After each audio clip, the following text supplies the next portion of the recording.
Japan's proposed tax increase is about the big picture, but it's here in the small shops that its effects will be felt the most.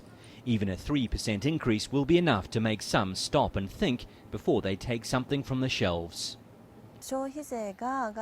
When the consumption tax goes up, all living costs go up, including children's education fees. I cannot be happy about that, although I know the tax hike is inevitable. And necessary, according to some, if the government is to reduce its huge debt, which is among the worst in the world. But the decision is still a gamble for Prime Minister Shinzo Abe, who's introduced several policies aimed at rejuvenating the economy. So far, they seem to be working, with, among other things, domestic consumption on the rise. But those small economic steps Japan has been climbing could become slippery again when the cost of living goes up under the increased sales tax.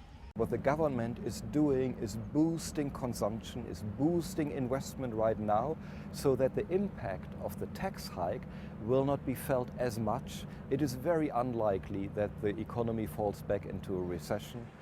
In an attempt to offset any negative impact, Shinzo Abe may also announce a one-off stimulus package. In it, there are likely to be some benefits for low-income earners who'll find their yen doesn't go as far as it used to.